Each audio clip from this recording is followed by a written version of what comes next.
नमस्कार, आप देख रहे हैं हर खबर में हूं आपके साथ अमित शर्मा। वक्त है अपनो राजस्थान का।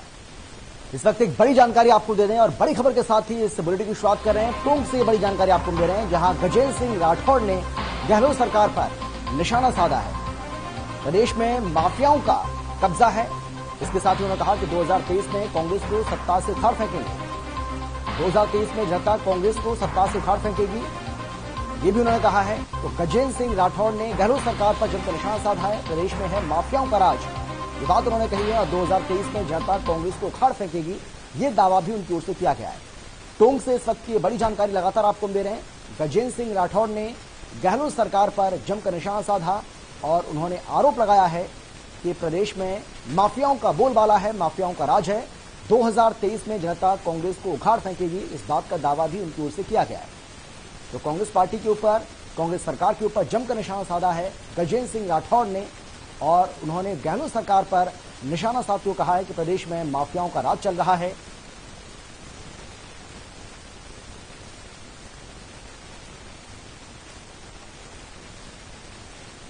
और खजोड़ गुजर हमारे साथ जुड़ गए इस खबर पर ज्यादा जानकारी के साथ हमारे संवाददाता। खजोड़, किस तरीके से यहां पर निशाना साधा गया और क्या कुछ कहा गया?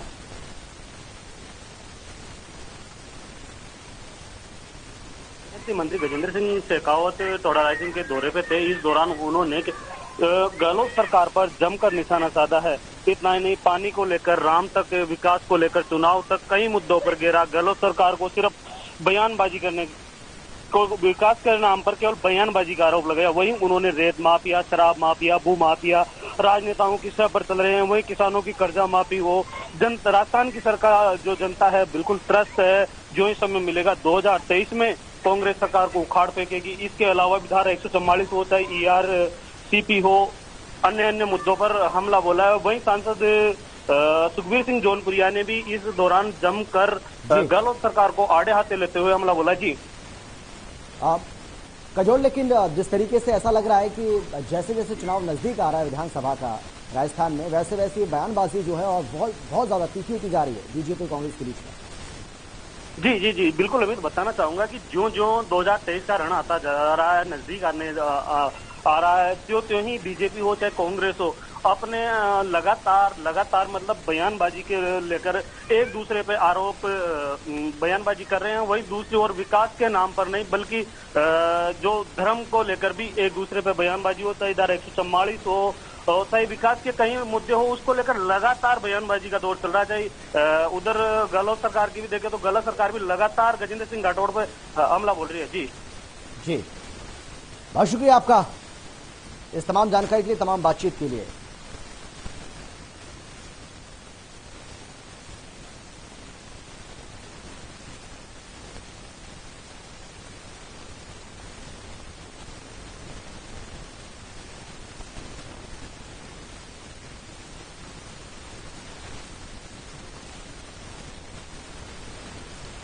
और चलिए खबरों में आगे बढ़ते हैं। कोटा विधायक संदीप शर्मा ने दादाबाड़ी अतिरिक्त मुख्य अभियंता से मुलाकात की और उन्हें शहर की पेयजल व्यवस्थाओं में आ रही परेशानियों को दूर करने को कहा। वहीं पत्रकारों से बातचीत में विधायक ने बताया है कि जलदाय विभाग का डिस्ट्रीब्यूशन का कार्य गलत तरीके से हो रहा है, इसके बदलाव की जरूरत है। उनके पास शहर की पेयजल व्यवस्था सुधार का कोई व्यवस्थित कार्यक्रम नहीं। साथ ही कहा कि जब तक पेयजल डिस्ट्रीब्यूशन का कार्य सही हाथों में नहीं होगा, शहर की पेयजल व्यवस्था का सुधार नहीं हो सकता है।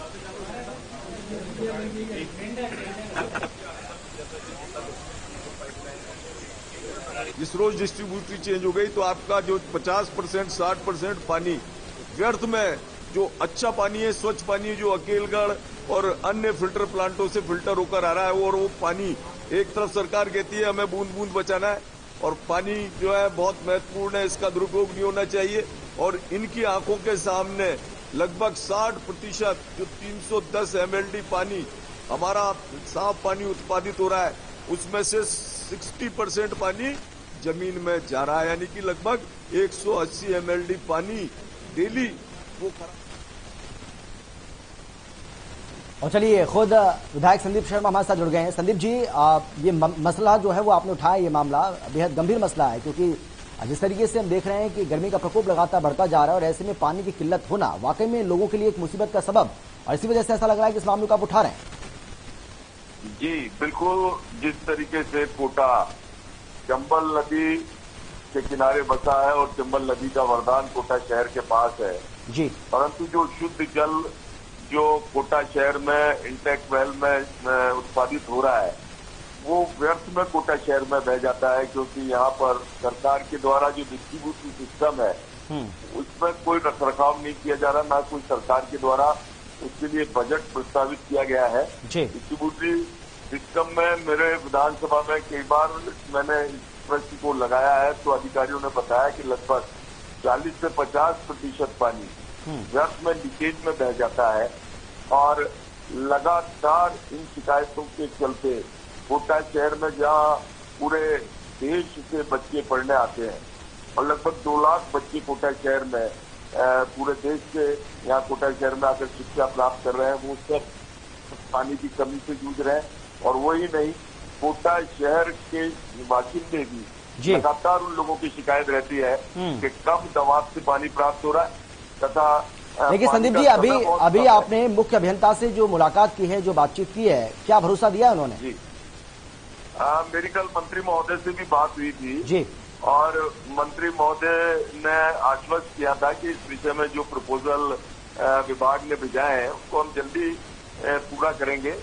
तो उसका इंतजार है, वो प्रपोजल पूरे हो, डिस्ट्रीब्यूटरी का काम हो, क्योंकि एक एक बूंद महत्वपूर्ण होती है और जिस तरीके से पानी की व्यर्थ में बर्बादी हो रही है तो राजस्थान जैसी जगह में जहाँ कोटा शहर इतना महत्वपूर्ण शहर है कि वो आधे राजस्थान को स्वच्छ जल पिला सकता है, परंतु कोटा में ही हम पानी नहीं पिला पा रहे तो पूरे आधे राजस्थान को कैसे पानी पिला पाएंगे?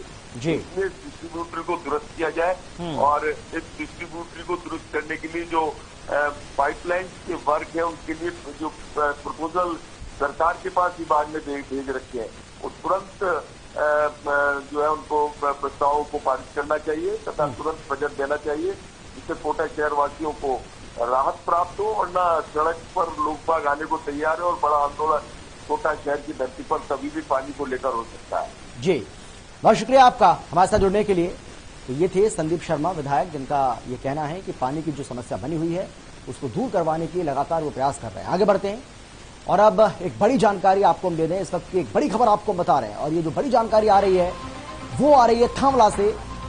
पुलिस को एक बड़ी कामयाबी मिली है। अवैध हथियार के साथ पुलिस ने एक व्यक्ति को गिरफ्तार किया है। आरोपी के कब्जे से नाली टोपीदार बंदूक गिरफ्तार हुई है। आरोपी को ग्राम बीजाथल से गिरफ्तार किया गया। थांवला थानाधिकारी हीरालाल ने इस बात की जानकारी दी है। ये बड़ी जानकारी आपको हम दे रहे हैं। थांवला पुलिस को बड़ी सफलता मिली है। अवैध हथियार के साथ एक व्यक्ति को गिरफ्तार किया है पुलिस ने। ये बड़ी जानकारी आपको हम दे रहे हैं, बड़ी खबर आपको हम दिखा रहे हैं और तस्वीर आपके सामने, तस्वीर आप देख सकते हैं किस तरीके से ये आरोपी पुलिस की गिरफ्त में यहाँ पर बैठा हुआ है। तो पुलिस के लिए ये बड़ी कामयाबी, क्योंकि अवैध हथियार के साथ इस शख्स को गिरफ्तार करने में पुलिस ने बड़ी सफलता हासिल की है। और हमारे संवाददाता नितिन सिंह हमारे साथ जुड़ गए ज्यादा जानकारी के साथ। नितिन, बताइए किस तरीके से पुलिस को ये कामयाबी मिली? जी, आपको बता दूं कि थावला पुलिस है तो मुखबिर के आधार पर एक सूचना मिली थी, जिसके बाद थावला पुलिस बीजाथल ग्राम पहुंची और वहां पर एक युवक को, एक आरोपी को गिरफ्तार किया है पुलिस ने, जिसके पास से एक टोपीदार बंदूक और एक नाली को जब्त किया है पुलिस ने। जी चलिए, बहुत धन्यवाद आपका नितिन इस तमाम जानकारी के लिए। और चलिए विराटनगर से एक और बड़ी जानकारी आपको हम दे दें। इस वक्त की एक और बड़ी खबर आपको हम बताने जा रहे हैं, जो कि विराटनगर से आ रही है। और विराटनगर से जो बड़ी जानकारी मिल रही है वो है कि अनियंत्रित रोडवेज बस कार पलट गई है। हादसे में एक बच्चे की दर्दनाक मौत हो गई है। करीब 12 यात्री इसमें घायल भी हुए हैं। मौके पर भाबरू थाना पुलिस पहुंच चुकी है। गंभीर रूप से 6 घायलों को जयपुर रेफर किया गया है। बड़ी जानकारी आपको हम दे रहे हैं। विराटनगर से अनियंत्रित रोडवेज बस दर्दनाक हादसे में 12 यात्री घायल हुए, एक बच्चे की मौत हुई है। इस वक्त की बड़ी जानकारी आपको हम दे रहे हैं, बड़ी खबर आपको हम बता रहे हैं। अनियंत्रित रोडवेज बस कार पर पलट गई। इस हादसे में एक बच्चे को अपनी जान गंवानी पड़ी है। करीब 12 यात्री इसमें घायल हुए हैं। ओवरटेक करते वक्त बताया जा रहा है कि कार पर ये बस पलटी है। भाबरू थाना इलाके का ये मामला। और अब तस्वीरें आपको हम दिखा रहे हैं, तस्वीरें आपके सामने। अनियंत्रित रोडवेज बस कार पर जा पलटी। ये बेहद दर्दनाक हादसा, और आप देख सकते हैं किस तरीके से कितना भयानक, कितना भयावह यह हादसा रहा है। कार के पूरी तरह से परखच्चे यहां पर उड़ गए, जिसकी तस्वीरें आपको हम इससे पहले यहां दिखा रहे थे। बस को भी आप देख सकते हैं तस्वीरों में, और बताया जा रहा है कि यही बस जो है वो अनियंत्रित होकर कार पर जा पलटी। और अब खबर है लाल सोट से, जहां भैरूवास गांव के पास ट्रैक्टर ट्रॉली और सिलेंडर से भरे ट्रक में टक्कर हो गई। वहीं टक्कर होने से सिलेंडर से भरा ट्रक पलट गया। आपको बता दें कि ट्रैक्टर गंभीर रूप से क्षतिग्रस्त हो गया। मामले की जानकारी मिलते ही पुलिस और दमकल की गाड़ियां मौके पर पहुंची और हालात को नियंत्रण में लाने के लिए कार्रवाई की गई। पुलिस ने सिलेंडर से भरे ट्रक के पलटने से दो तरफ के यातायात को जाम करने का काम किया।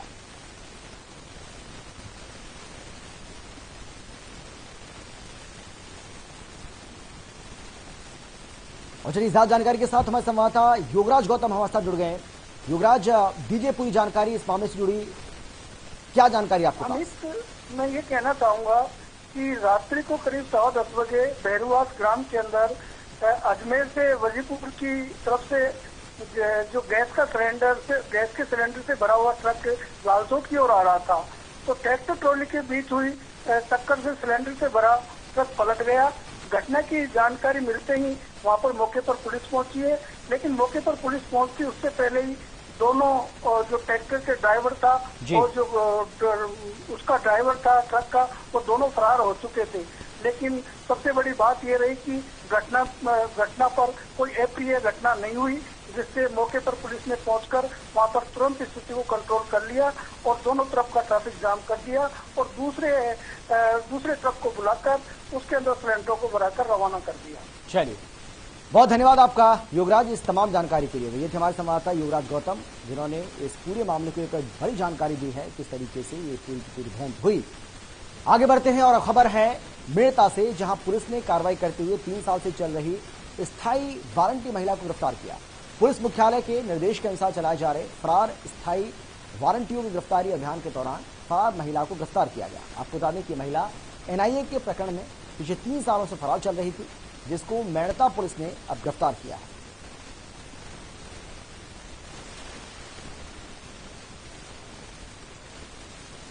और ज्यादा जानकारी के साथ हमारे संवाददाता बीडी चालन हमारे साथ जुड़ गए। बताइए किस तरीके से कामयाबी मिली है पुलिस के लिए और कितनी बड़ी सफलता इसको माना जाए? जी अमित, ये जो स्थायी वारंटी महिला थी वो 3 साल से फरार थी। मेड़ता रोड थाना क्षेत्र की है और नेहरू बाल स्कूल के सामने जो रहती थी। 3 साल से एनआई एक्ट में ये फरार चल रही है। अभी मेड़ता रोड पुलिस टीम ने इसको गुजरात के सूरत शहर से गिरफ्तार करके लाए हैं और अभी उनकी कार्रवाई जारी है। बिल्कुल, चलिए बहुत धन्यवाद आपका इस तमाम जानकारी के लिए। और अब खबर है सिरोही से। केंद्र की मोदी सरकार की नीति के अनुसार आकांक्षी जिलों में केंद्रीय मंत्री नरेंद्र सिंह तोमर और राज्य मंत्री कैलाश चौधरी ने निर्माणाधीन मेडिकल कॉलेज का निरीक्षण किया। अधिकारियों ने मेडिकल कॉलेज के वस्तु स्थिति को जाना और समय से निर्माण कार्य पूरा करने के निर्देश भी जारी किए। तो निर्माणाधीन कॉलेज का जायजा यहां पर लिया गया है। राज्य मंत्री कैलाश चौधरी भी इस दौरान मौजूद रहे और इसके साथ ही समय से निर्माण कार्य पूरा करने के निर्देश भी जारी किए गए। मेडिकल कॉलेज पहुंचे नरेंद्र सिंह तोमर भी।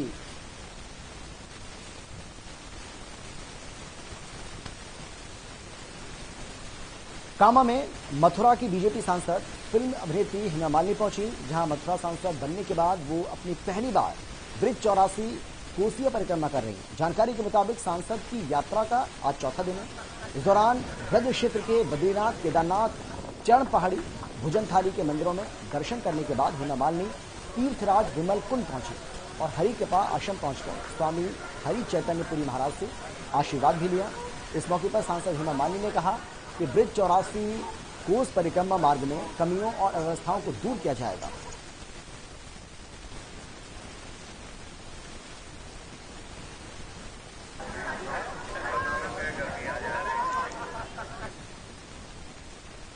जोधपुर में लुड़ी विधायक महेंद्र सिंह बिश्नोई के जरिए लगातार क्षेत्र में विकास कार्य करवाए जा रहे हैं। इस दौरान कांग्रेस नेता दिनेश पिंटू सारस्वत राजस्थान ब्राह्मण महासभा देहात प्रमुख महामंत्री ने बताया कि इसरो छतरी बाईपास मैदानपुरी भक्तासनी हाउसिंग बोर्ड में ट्यूबवेल लगवाया है, जिसका पूरा खर्चा विधायक महेंद्र सिंह बिश्नोई ने किया। विधायक ने बताया कि ट्यूबवेल का काम कंप्लीट तैयार करवाकर क्षेत्रीय जनता को दिया जाएगा। क्षेत्र में लगभग 15 ट्यूबवेल लगाई गई हैं। साथ ही अन्य ट्यूबवेलों का काम लगातार चल रहा है। इसरो मैदान के बाद राजीव गांधी कॉलोनी और अन्य जगहों पर अलग अलग ट्यूबवेल लगवाई जाएगी।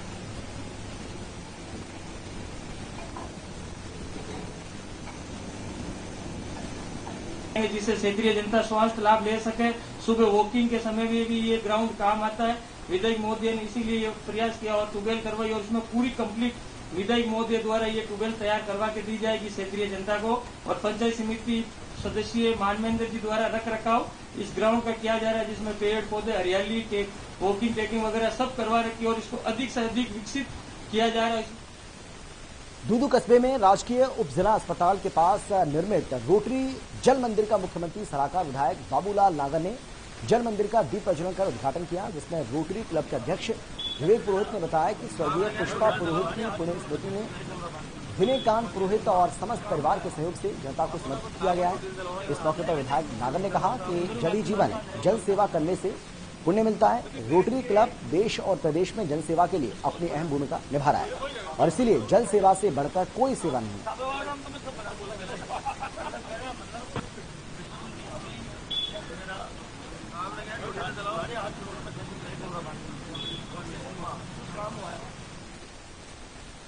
कोटा में हिट एंड रन मामले के बाद यूडीएच मंत्री शांति धारीवाल ने मीडिया से बातचीत में कहा है कि फुटपाथ पर सोने वाले मजदूरों और अन्य जाति के लोगों के लिए रैन बसेरे खुले हुए हैं, फिर वो फुटपाथ पर जाकर सोते क्यों? ये उनकी गलती है, जिस पर हमारे संवाददाता तेजपाल बग्गा ने ग्राउंड पर जाकर रियलिटी चेक किया और रात 10:30 बजे से लेकर 12 बजे तक 10 किलोमीटर का सफर तय किया। फुटपाथ पर सोने वाले मजदूरों से बात की।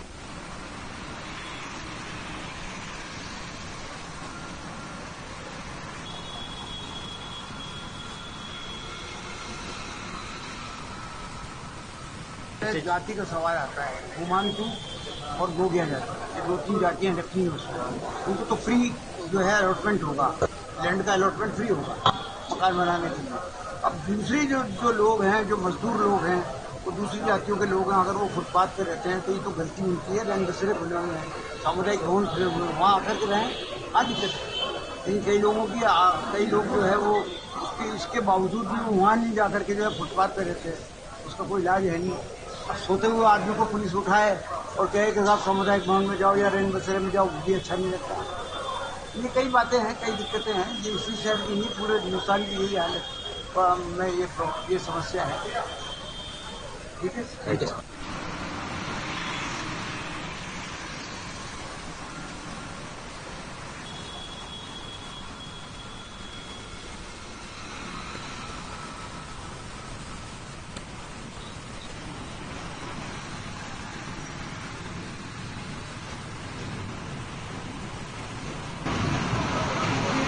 जाति का सवाल आता है। हिमांशु और गोगिया जाति, ये 2-3 जातियां रखी हैं उसको। उनको तो फ्री जो है अलॉटमेंट होगा, लैंड का अलॉटमेंट फ्री होगा मकान बनाने के लिए। अब दूसरे जो लोग हैं, जो मजदूर लोग हैं, वो दूसरी जातियों के लोग हैं, अगर वो फुटपाथ पर रहते हैं तो ये तो गलती।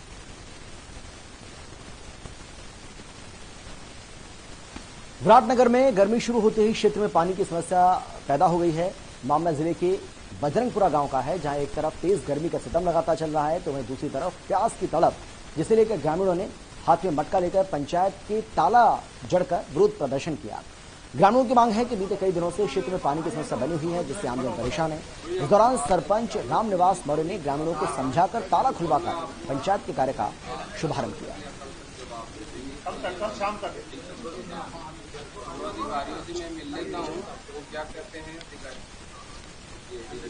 काल शाम तक पंचायत में ये जल जीवन मिशन को लेकर टंकी निर्माण कार्य था। जल जीवन मिशन के अंतर्गत उस निर्माण कार्य को लेकर ग्रामीणों ने पंचायत में तालाबंदी एवं धरना प्रदर्शन किया। जब ग्रामीणजनों को समझाया गया है कि ये उसकी कार्यकारी एजेंसी पीएचडी डिपार्टमेंट है, तब जाकर लोगों ने करते और धरना प्रदर्शन एवं तालाब का। नागौर में सीएससी मेड़ता ब्लॉक हेल्थ मेले में कोविड टीकाकरण और रक्तदान शिविर का आयोजन किया गया, जिसमें विशेषज्ञ चिकित्सकों की ओर से लोगों का इलाज किया जा रहा है। इतना ही नहीं, कई बीमारियों की जांच निःशुल्क की जा रही है। वहीं अभी तक 568 रजिस्ट्रेशन हो चुके हैं। इस दौरान एसडीएम और जनप्रतिनिधियों ने लाभार्थियों को ज्यादा से ज्यादा लाभ दिलाने के लिए अधिकारियों को निर्देश भी जारी किए। इस मौके पर गांधी दर्शन जिला संयोजक जगदीश शर्मा, पालिका अध्यक्ष गौतम टाक, प्रधान संदीप चौधरी समेत चिकित्सा स्टाफ मौजूद रहा।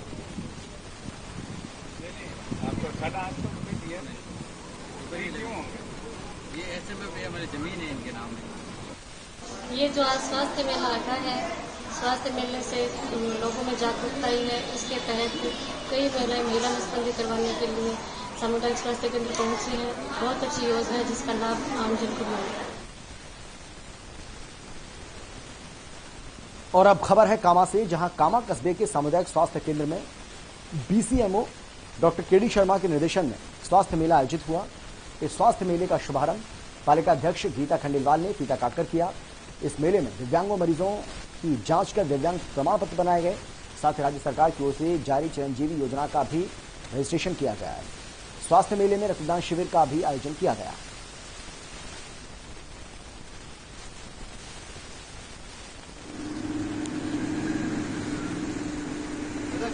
गेट लगा दे। हमारे पत्रकार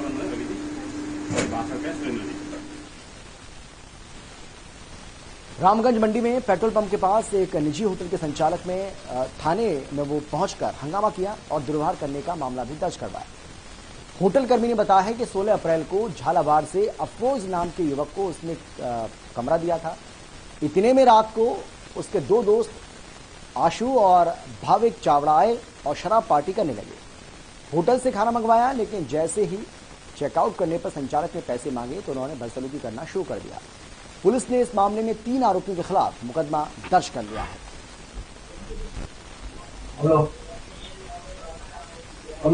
दूसरे के नाम से ये कमरा लेते हैं, बाहर वाले व्यक्ति के नाम से, और फिर बाद में ये लोग बिना पूछताछ के, बिना परमिशन के, बिना आईडी दिए रूम में घुस जाते हैं और फिर शराब पीना चालू करते हैं, खाना मंगाते हैं, रेस्टोरेंट भी चलता है। और स्टाफ जब चेकआउट के टाइम पर पैसे मांगता है इनसे, रूम चेक करता है तो रूम की स्थिति भी खराब कर देते हैं लोग, तोड़फोड़ करते हैं। और पैसे के समय ये लोग फिर धमकी देकर भी जाते हैं कि हमें कोई पैसा नहीं देना और आगे से पैसा नहीं मांगना।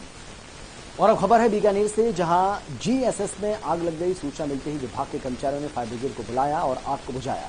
जानकारी के अनुसार अगर समय रहते आग को नहीं बुझाया जाता तो जीएसएस को बड़ा नुकसान हो सकता था।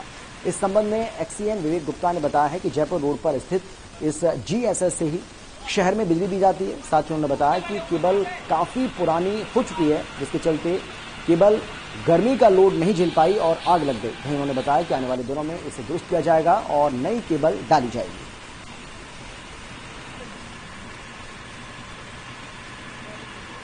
हमें सूचना मिली कि जीएसएस जो जयपुर रोड पे है उसके अंदर आग लगी है। मौके पे हमने आके देखा तो इनका जो करंट ट्रांसफार्मर है उसके अंदर आग लगी थी। ये बिजली विभाग की सूझबूझ से पहले लाइट कटाई गई, उसके बाद फायर ब्रिगेड को सूचित कर दिया ताकि एक बड़ा हादसा होने से बच गया। रामगंज मंडी के आबादी क्षेत्र में कटे पेड़, सूखे पेड़ों में अचानक आग लगने से हड़कंप मच गई। स्थानीय लोगों की आग बुझाने की कोशिशों के बावजूद आग बढ़ती चली गई। सूचना पर पहुंचे अग्निशमन प्रभारी हरिओम जांगड़ ने दमकल टीम के साथ आधे घंटे की मशक्कत के बाद आग पर काबू पाया। हालांकि इस हादसे में जानमाल की हानि नहीं हुई, लेकिन आग लगने का कारण तेज गर्मी को माना जा रहा है। इस साइड में